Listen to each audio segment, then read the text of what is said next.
a retórica de que a Rússia iria atacar a usina nuclear na Ucrânia, de como isso poderia afetar a Europa inteira, de como isso provaria que os russos são o demônio encarnado. Bom, a gente está vendo Israel atacar, agora chama os Estados Unidos, que não consegue cumprir o seu objetivo, chama o pai para completar o serviço, o pai tão pouco consegue completar, mas tenta completar. Por que o Irã não atacou até agora? A resposta é muito simples, porque um ataque do Irã à usina nuclear de Israel causaria um estrago em toda a região. A Jordânia, é bom saber que esse posicionamento dessa usina é muito próximo à divisa com a Jordânia. A Jordânia seria imediatamente atingida. Israel seria atingido em grande parte do seu território. Gaza seria atingida se essa usina fosse destruída. Obviamente não seria uma destruição a nível de impacto direto, né? Mas haveria impactos tanto com um pequeno tremor, enfim, um pequeno impacto que poderia derrubar alguns prédios, nada que Gaza já não esteja enfrentando, mas também a radiação poderia chegar lá. Agora, isso fica evidente, o Irã não escalou até o limite que ele poderia. Ele vai usar agora o elemento que você me perguntou, Tiago, que é o elemento comercial, que é tentar parar, não é nem tentar, né? É parar a rota mais importante do mundo nesse momento. O Estreito de Hormuz passa praticamente 30% de todo o petróleo mundial. E mais, ali passa 70% do petróleo chinês, passa por ali. Então, você teria um desabastecimento imediato da China com a interrupção desse estreito, ou virá a ter, né, com a interrupção desse estreito. Ali também passa grande parte do gás que alimenta, enfim, também um outro oriundo, né, do petróleo, que alimenta grande parte do mundo. A gente está falando de 1/5 desse suprimento. Além de outras rotas comerciais importantíssimas. A gente está muito focado aqui na questão da energia, né, advinda do petróleo, mas você tem ali a principal rota comercial de transporte de quase tudo. Se você não passa por ali, a Europa fica completamente desassistida. Você tem que dar uma volta em todo o continente africano, como fariam lá os descobridores de 1500, de novo, em vez de você passar ali por dentro do estreito, adentrar e chegar no mar Mediterrâneo e logo já está na Europa. Não, você tem que dar volta no continente inteiro. Isso acrescenta semanas em toda a logística, acrescenta, assim, dobra praticamente o custo logístico de transporte de qualquer produto. É esse o impacto que o Irã pode causar e que os Houthis, né, também do Iêmen, também já estão à disposição, já alertaram que estarão dispostos a ajudar o Irã no fechamento de qualquer passagem por ali. Então, Tiago, eu resumo nessa fala aqui, o Irã não usou até agora nenhuma resposta na medida proporcional sequer do que ele está sendo atacado. É óbvio que os Estados Unidos têm um potencial bélico superior ao Irã. É evidente que numa guerra entre os dois prolongada, o Irã perde para os Estados Unidos. Assim como a Ucrânia perde para a Rússia, é a mesma lógica colocada aqui. Mas é evidente que isso não se dá da noite para o dia. Não se dá como Trump quis fazer parecer que um ataque com meia dúzia de aviões e algumas dezenas de bombas ele teria terminado a guerra. Chega a ser ridículo. Ridícula a postura do presidente dos Estados Unidos ontem, dando uma entrevista no início da madrugada lá nos Estados Unidos, dizendo que venceu, que acabou, fui lá, fiz, está feito. Não preciso dar desculpa a mais ninguém, não precisa nem pedir autorização para o Congresso. Aqui quem manda sou eu. E quem manda resolveu o problema. Está resolvido, isso não vai acontecer. Está longe de acontecer. É só você ver o resultado do ataque. Essas cenas que nós estamos vendo agora na nossa tela, elas são resultado do ataque dos Estados Unidos, mas são mais resultado do ataque do Irã contra Israel. Porque no Irã, apenas meia dúzia de buracos no chão, no meio do deserto, é o que nós vimos como resultado prático, né? E aí, Thiago, eu já deixo para você depois puxar aí a deixa, o resultado prático nisso nas usinas beira o zero. Ô, Samuel, Diga lá, Pedro. Queria só pontuar uma coisa muito rápida para o Samuel.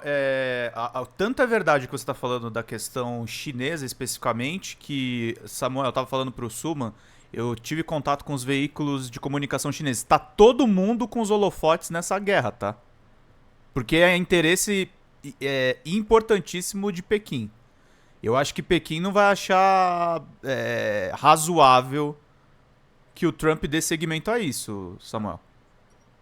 Não, eu acho o seguinte, a China, ela é o sujeito oculto, né, nessa discussão toda, porque quando Israel ataca o Irã, ele evidentemente, eu falei isso aqui no domingo passado, Israel tem consciência de que não consegue enfrentar o Irã, não tem força suficiente bélica em número de armamento. Só para você ter ideia, o Irã tem produzido ao longo das últimas décadas, né, centenas de milhares de mísseis desses que ele tem utilizado contra o Irã.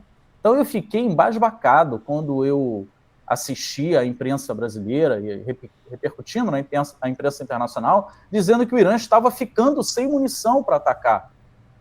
Depois eu vi que eles melhoraram o argumento. Não, mas os lançadores do armamento, dos mísseis, é que estão abalados pelo ataque surpresa de Israel. Lembrando, não é o ataque de Israel que foi surpresa. A surpresa foi uma operação de meses que Israel entrou com drones dentro de caminhões no território israelense, os posicionou perto das defesas antiaéreas iranianas, e quando essas iniciaram a sua operação para se defender dos lançamentos de mísseis que Israel tinha feito minutos antes, então o Irã estava consciente que os mísseis estavam vindo, estava preparado para se defender. O que ele não contava é com essa ação surpresa, essa sim, de inserção de drones no seu território, via terrestre, né? Então foi um ataque maravilhoso de Israel, de fato, muito bem orquestrado, ao longo de meses.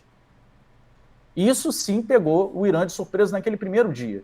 Então o argumento de que os lançadores do Irã estariam temporariamente, né, enfim, alguns locais estratégicos estariam sem lançadores, precisariam ser repostos, esse eu concordo. Esse tem sentido. Agora, dizer que o Irã estava sem munição, pelo amor de Deus, isso contraria todo o discurso do Ocidente ao longo das últimas décadas, dizendo que o Irã produzia sem parar armamento. E é verdade, o Irã vende armamento para a Rússia, o Irã vende armamento para a China, o Irã tem excedente de produção de armamento. Jamais ficaria sem munição. Israel, sim, que tem uma quantidade bélica mensurável, né, diferente do Irã, que não tem essa mensuração exata, Israel ficaria, segundo todos os especialistas do Ocidente, sem o armamento suficiente para o seu domo de ferro, o escudo de Davi, para aquelas coisas todas, em 12 dias. Em 12 dias teriam que começar a racionar, escolher qual local proteger e qual não.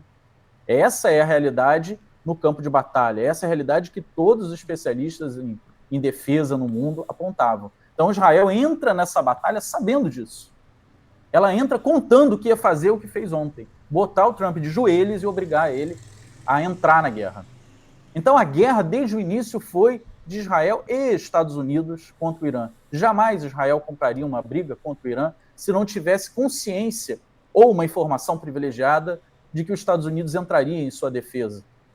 E aí a China é o fator oculto aí, porque uma vez que isso está colocado desde o início, é evidente que a China já está tratando desde o primeiro dia do ataque israelense qual é o meu posicionamento enquanto potência mundial que hoje rivaliza com os Estados Unidos diante das consequências que isso trará. Consequências diretas, como a gente acabou de falar, do desabastecimento de petróleo, né, na China, e consequências indiretas, como o ataque ao próprio Irã atrapalha, né, as rotas de circulação daquele cinturão e rota, ou a nova rota da seda chinesa, que é o principal caminho de passagem de todo o escoamento da produção chinesa por terra. Isso evidente que nós estamos hoje no dia 21, né, se não me engano, 22, já estou meio perdido. Hoje 22, domingo 22. Então nós já estamos há 9 dias com a China diante desse cenário concreto. E é óbvio que agora, uma vez os Estados Unidos se colocando diretamente na guerra, a China está avaliando qual é o meu posicionamento, e não se posicionar e ficar em silêncio tem suas consequências também. Nós estamos todos na comunidade internacional agora atentos para ver qual vai ser o posicionamento da China e, secundariamente, da Rússia. A Rússia, nós já vimos algumas ações, falas do presidente Putin, falas do ex-presidente Medvedev, que também tem uma função importante no Conselho de Defesa da Rússia. O Medvedev é muito conhecido por falar demais, por ser falastrão, né? Mas ele já está falando para além da conta, dizendo que países, no plural, colocarão à disposição do Irã suas ogivas nucleares.